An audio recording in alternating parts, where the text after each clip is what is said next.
Hey beautiful people, it's Kanisha again, back at you guys.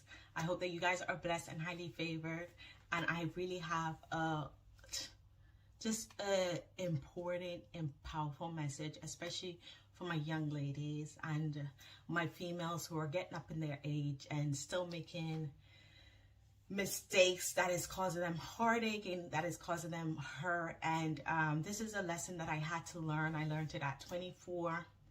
And I feel like even though I learned it at quite a young age, you know, some people still go on and still don't learn. I still feel like I messed up a lot of my years not knowing this. And so I just want to bring this to you guys. And I hope that, listen, if you're hearing this and any of our females come to your mind, send this video to them to just empower them, to teach them. And just share this video. If you're on my Facebook or on my YouTube, go and share it to your loved ones, share it to your friends. Let's get into this video. So I've been thinking about when I was younger, making those stupid mistakes of being in relationships, not understanding what relationships were, one, not understanding why I need to be in a relationship, what's the reason for a relationship, and also what's the main outcome, what's your outcome for this relationship. And when you're young and you are entertained by movies, by books, which I actually loved, I love reading the novels, the love novels, the sex novels. When you're entertained like this and your mind is corrupted with lies, because what we are shown on TV and what we are taught in the books and is that love is this romantic thing and it lasts for a lifetime. And I've come to learn that that's not so. Not with everybody, not when you're not ready, not when you don't know what you're doing, why you're doing it, what's the purpose of what you're doing. And so at a very young age, I started looking for love. Around the ages of 12, 13. I remember just really crying and just feeling unloved, feeling this void, and just wanting that void and that darkness to be filled. And around 13, I started searching for this love in males. So my male peers. So started having boyfriends. Me and my first boyfriend started talking about sex quite young. And I tried having sex at 13, failed, but ended up succeeding at 14. And once that door is open, that sexual door is open, especially as a young person, it's like once that door is open, I don't know, for me, it took God to close that door at 24. So once I started at 14, it took God to close that door. So once that door of being sexual is open, that's it. It's like the Bible talking about holding fire and not being burnt and stepping on hot coal and not get burnt. It's like whatever you've opened, you know, expect the consequences of your actions, right? And so I opened this door of sex, you know, ignorantly, on not knowing what sex really was about, why sex was created. And I found myself in a place being broken, being hurt, being destroyed spiritually, mentally, physically, and socially, and just kind of losing my life. You know, just losing my life. I had no focus. I had no purpose. I had no meaning. And so I look around now and I see women in their late 20s, in their late 30s, and I see the 13 and the 14-year-old me in them, because they're still single or they're in an unhappy relationship. They have this void that they're trying to fill by exterior mean, where they're trying to make people and things fill that void. And so they're still in that roller coaster where they don't understand, right? I didn't understand that the void that I was feeling stemmed from so much things, right? One, my father wasn't around, okay? I didn't know my dad. I met my biological dad at 27, 28. So I had that void. And listen, a father is so important, especially to a girl. I think they're important in general, but for a girl, a father is what would teach us what it means to love. And so if you have an abusive father who lives in the home, that's going to be your love language. But if you have a confident, secure, well-mannered man of a father who loves on you, who adores you, who spoils you, that's going to be your love language. And so you're going to grow up knowing your worth, grow up feeling loved and adored because you had a father that was involved in your life. And this could be a spiritual father, like somebody, when I say spiritual, I mean like somebody who married your mom, but is not your biological father. So that's why I call spiritual father. So God sent this man to be in your mom's life, to raise you. And I mean a good man. I'm talking about a good man who raised you and was involved and was loving you and was encouraging you. He was providing you, he was protecting, and he was encouraging you. He was pushing you to be the best you. When you have that as a young child, you know, you feel loved, you feel adored, you feel seen, you are taught, right? And especially if you're brought up in a spiritual home, as in you're not just going to church. It's not about going to church, but it's having an intimate and a personal relationship with your creator. I believe things will be completely different for you, especially when you have that guidance. What do you want to be when you're older? This is the path of getting there. What skills are you going to use to earn money and to become and to build? Okay, that path is going to get there. Okay, this is how you handle finances. What's the purpose of love? How do you find love? And here's the thing. I was searching for love outside, but I was not searching for love within. So I lacked a father figure. I lacked direction and spiritual guidance and spiritual connection to God. But most importantly, I was looking for something on the outer exterior that I should have been looking for inside. I should have been looking for love from within. How can I love on me? How can I develop me? How can I become the best form of myself, right? I was looking for boys who weren't even fully developed, you know, had no clue what they were doing or where they were going in life to give this to me. And obviously we were children, so they could not give me what I needed, right? And so I end up disappointed after one relationship, after another, just completely disappointed, because the purpose of going into that relationship was to be loved and was to become, right? And I couldn't, because obviously that person do not have what I need. And so I see that today.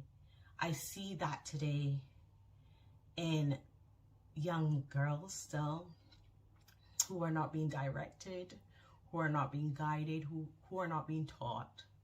I see that today in middle-aged young ladies and older young ladies, older mature ladies, where they don't know that if there is a void, if there is something in you that is missing, searching for that thing in things and others isn't going to fulfill that void. So I'm going to try and make this quite succinct, so nothing long, on how I found myself in a better place. And here's the thing, I am not where I want to be, right? I am not where I want to be. But in comparison to where I'm coming from and where I am in a much better place. I'm in a place of peace. I have peace in myself. I am whole within myself. And I am on track to my purpose. So for me, it started after my third baby daddy and I split. And at the time, our child together was 4 months. And this had become quite, here's the thing. We find ourselves in a situation where we continuously do the same thing over and over again, but we're not learning from our mistakes. And this was my third time in a relationship that became abusive, where I fell pregnant, had a child, and the relationship didn't work. Because I'm looking for someone to love me. I'm looking for someone to take care of me. And this is what I used to always pray, Father, give me someone I can love. Right? I want someone to love. I didn't even know what love was. I didn't even know what love looked like. Yeah, because I didn't have my dad. My mom had 11 of us. She was hustling to feed us, which means she was not around as much. And then when she was around, she was tired, stressed, and not the best mother. And I don't blame her for anything. I think she did the best she can do with what she knew, right? And it took me a long way to get to this place where my mom's one of my closest friends. Yeah, I speak to my mom daily. I appreciate and I love my mom because I know that what she did, especially being a mother myself now, it couldn't have been easy to raise 11 children from such a young age. And I think my mom fell pregnant at 15 or 16. So, you know, my mom did the best she could, but she wasn't around. So I was looking for something. I didn't know what it was, okay? And so I found myself in this position again for the third time. And it's like a light bulb came on and I was like, I am the common denominator in all three of this situation, right? I am the common one. So clearly it is not them. It is me. Something is absolutely wrong with me. That was my conclusion after my third baby father. That was my conclusion. 24, 3 children, 3 failed relationship that I was hoping to get married, and he engaged me twice and was cheating on me both times. So, you know, I'm doing something wrong. I am choosing the same personalities, because even though they were different race, different backgrounds, different parenting styles that they got, they were so similar, right? So I knew something was wrong with me, and I beat myself up so much during that time that I actually became suicidal. And that's where my book, Suicide or Jesus Christ, stemmed from. It was from me realizing that something is wrong with me. It's not even the guys that I'm with, the guys that I'm choosing. It's actually me. I am doing this to my life. I don't know why I'm doing it. I don't know how I'm doing it. I don't know what is even causing me to do it, but I'm doing it.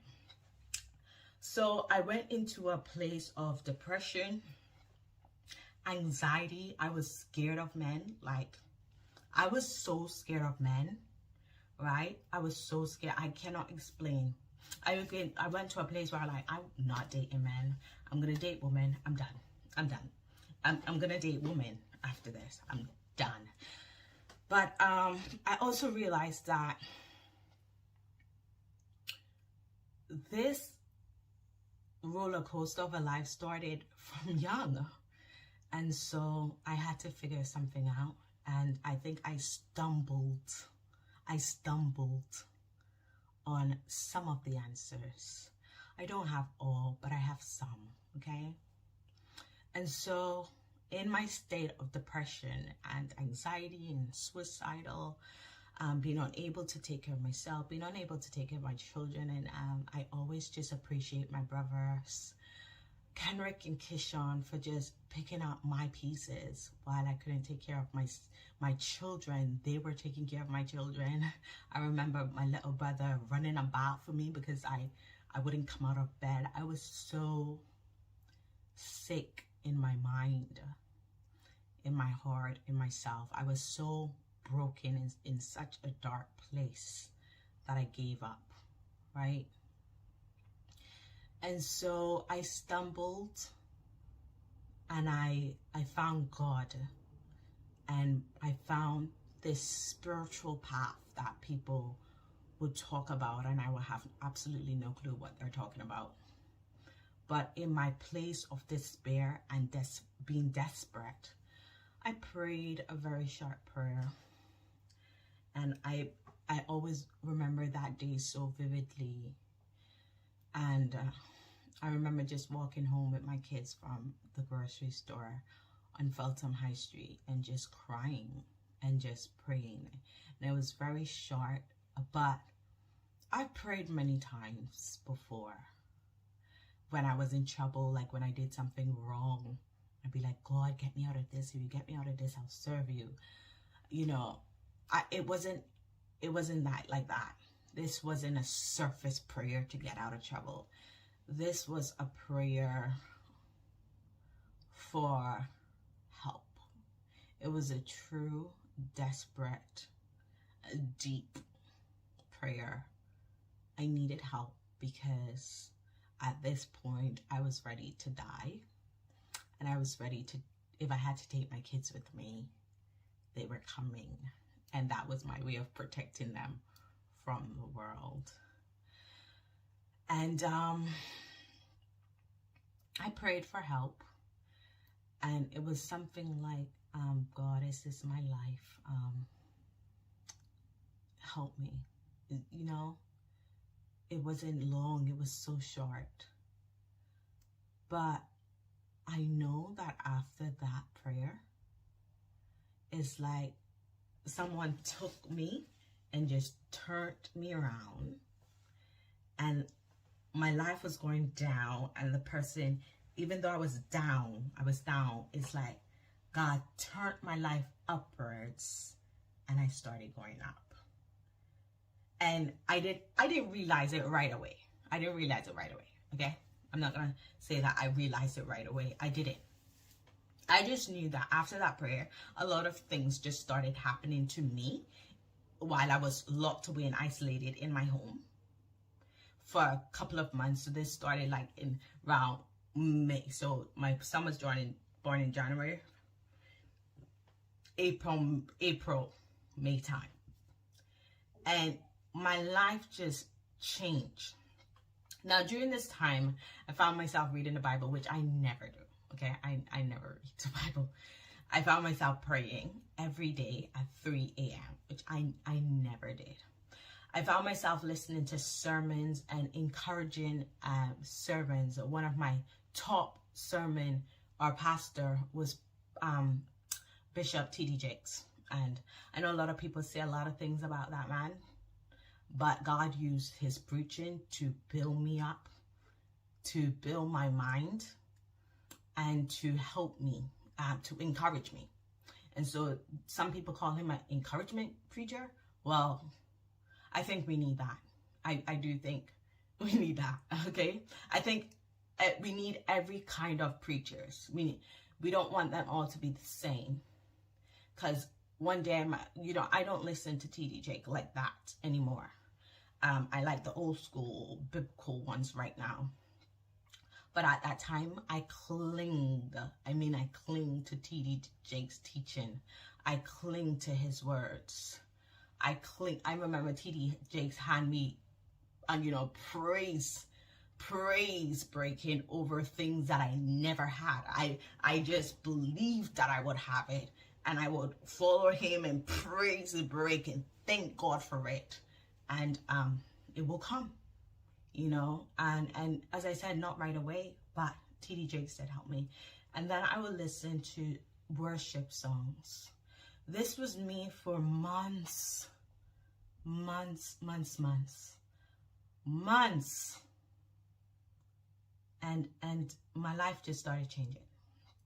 So one thing I would say to the young lady or the mature woman who's trying to find love outside of herself, I would say, look within. This is an inner job. This is an inner work, you know, and I know that prayer helped me, reading the Bible helped me, listening and hearing encouraging sermons and people, not just sermons, but people helped me.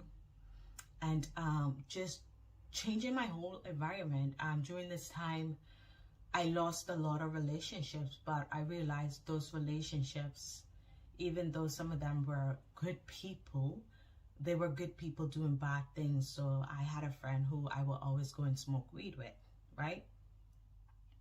And I lost her along the way. She was, I mean, her life is cleaned up now, but at the time we were both off the rails. So, and one of the most important things for me during this time is that I stopped having sex, you know, and for me that was a miracle, okay? That was just a miracle. I didn't feel for it. I didn't want it. I didn't crave for it. It was not in my thoughts. My main focus was God. And I feel like if you don't know where to start there from a genuine place, not to receive anything. What I needed was life, because I wanted to die. And I clinged to this prayer and to God that I actually hated and I blamed for everything since I was young.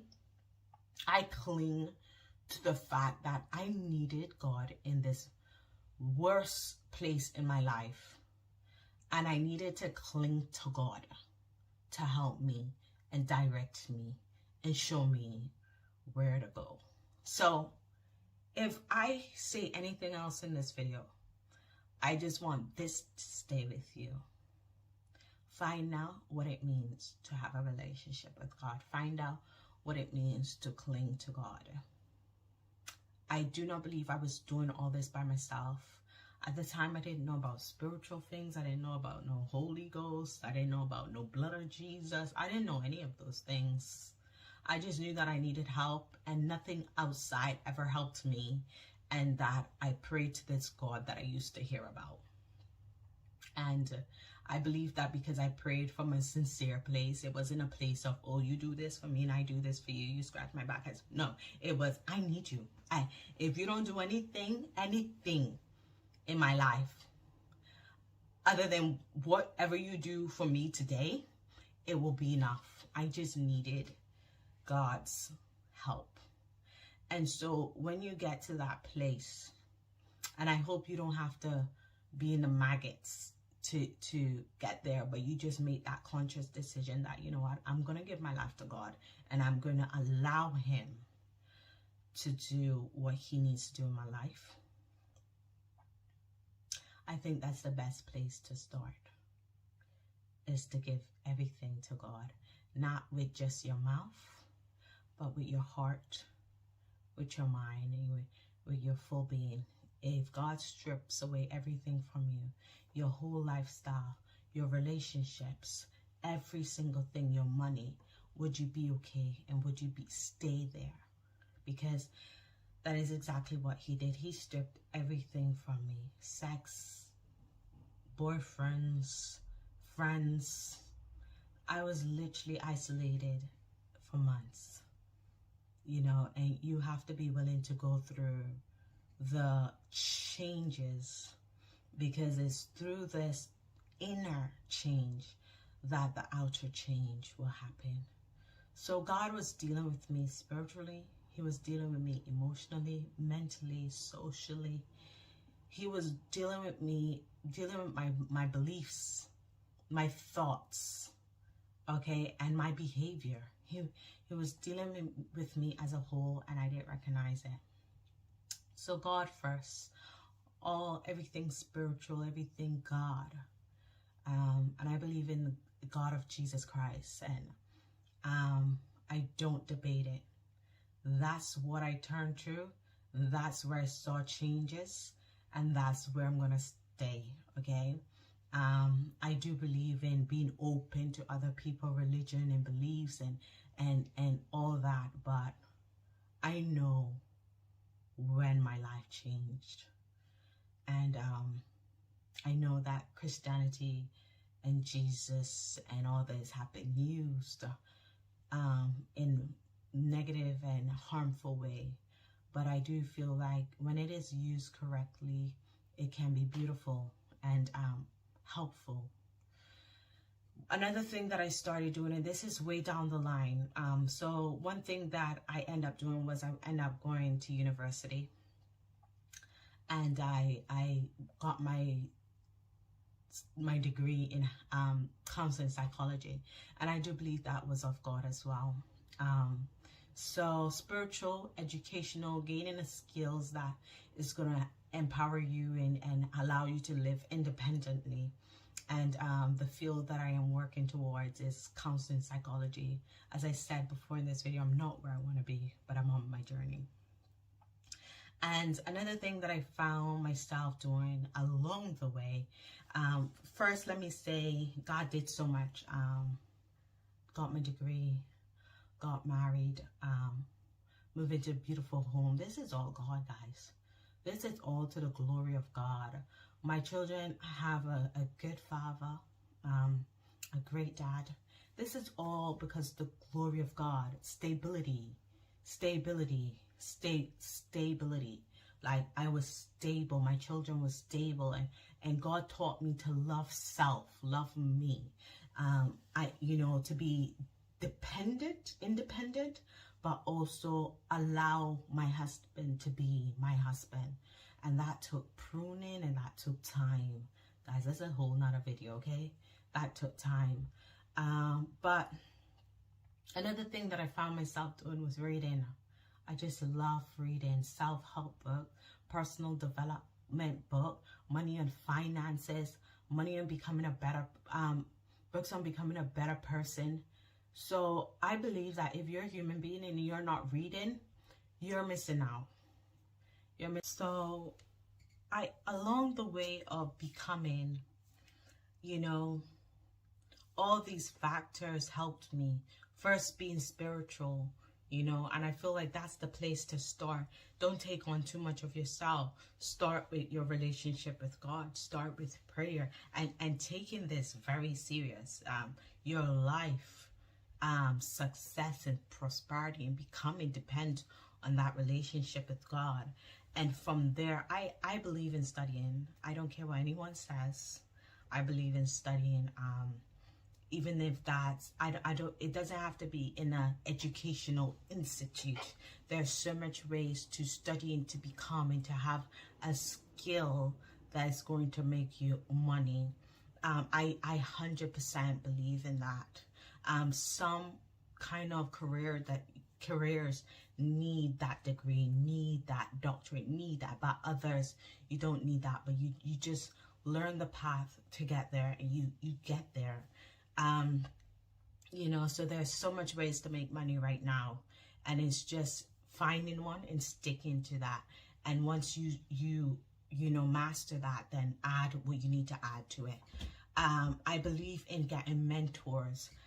For me, my mentors were the books that I was reading, the videos that I was listening to, the people that I was allowing to speak into my mind and speak into who I am as a person in becoming. And some of those after T.D. Jakes were Jim Rohn, Les Brown, was Tony Robinson, April Mason, so some of those were Liana, just finding people to build you up, finding people to help you to become. Right now, I'm stuck on R.C. Blakes Jr. Like, he's my main, okay? So, but I didn't find these people right away. These people didn't come to me until I was ready to hear. So don't force to become, but understand that it's a process, right? It's a process. You gotta just start one place. Start one place and just allow that process to happen. But plan your growth as well. I learned that planning my growth, reading daily. I read every day, every single day. I cannot help it. I'm obsessed with reading, and I'm reading intentionally. I'm still studying, so you know that's one of my focus. But also being okay and being grateful and having gratitude for where I am. Knowing that I'm not where I want to be, but being grateful that, Lord, I'm in a better place. If I'm not in a better place, I'm headed there, okay? I'm heading in the right directions. So if I can leave you with anything, I will leave you with, if you're looking for love, if you're looking for self-worth, if you're looking to fill that void, you will not find it in anyone. Here's the thing about human beings. We mess up and we make mistakes. And we are not dependable all the time. We also break, we also hurt. And so when you're depending on someone or some things to fill you, you're depending on something that can fail you. So if you're looking for something, you gotta look for something supernatural. And I found that in Jesus Christ and in the Father of Jesus Christ and the ways of Jesus Christ. And it wasn't easy because I had no clue what I was doing. I had no clue what it was or why it was that or whatever. But I found that there's a higher power. And that higher power, you know, if we invite the Spirit of God in us, can live within us and can be a part of us, you know. And so I will encourage you to start there, and take that journey, that relationship seriously. Reading your Bible every day, praying, really listening for what God is saying, but also committing to following the ways of God. None of us is perfect, right? I mess up all the time. I mess up in the worst ways. And you know, I live with my husband. He will be the first one to say, Kanisha is not perfect. Yeah, and I'm not trying to be perfect. I'm trying to be the best version of me at all time. And I'm gonna fail sometimes. I'm gonna fall sometimes. And I'm okay with that. And you have to be okay with messing up. You know, once you're okay with messing up, you can do anything, right? But I would say start there. And once you know, you've committed to that relationship. And notice I'm not telling you to go to church, right? Because a lot of people sitting in church and nothing in them has changed. Nothing in them has transformed. But I'm telling you to go to God. And if God leads you to a church, praise God. But that's what I'm sending you. I'm sending you to God. Okay? And start there. Start there. And then allow the rest to be planned and done when you're ready. Reading's supposed to be a part of your life. Being mentored supposed to be a part of your life in time. Right? So if you're not reading the Bible, if you're not praying, find time to read a book intentionally in areas that you're struggling with. You know, for me, marriage, parenting, finances, you know, these are important areas. Self-growth, self-development, they're important areas, right? So read, devour books like it's your last day, and get mentor. Whoever you're listening to on social media, on Facebook, be aware of what these people are saying. And be aware of if this is the kind of belief you want. Is it negative? Like, is it draining? Is it evil? Right? And I know life isn't all positive. But when I say negative, are they talking about other people? You know, are they talking about sex? You know, because sex seems to be everything nowadays. By the way, look out for my video, Godly Woman and Sex. I think that's going to touch some people.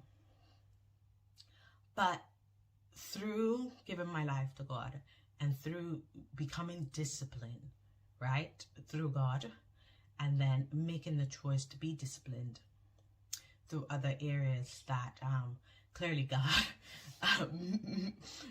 left.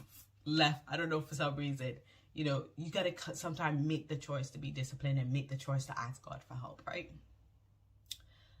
I've seen a dramatic change, okay, and I want to stress that when I stopped having sex with other people, my life became much better. And I'm gonna do a video on how sex interrupts our life. It interrupts our mind. People don't talk about this. They don't want to talk about this. But when you have different sexual experience and different sexual partner, just sit down one day and just look at your life. Look at what that person is bringing to you. Like, just look at your life. Anyways, I'm going to end this video here, and look out for my other videos. And I hope that you took away something from this video. This was more like a sit down and talk. It was not structured, and I hope that's okay. But God bless. Remember to become a part, like, share, subscribe, comment, and be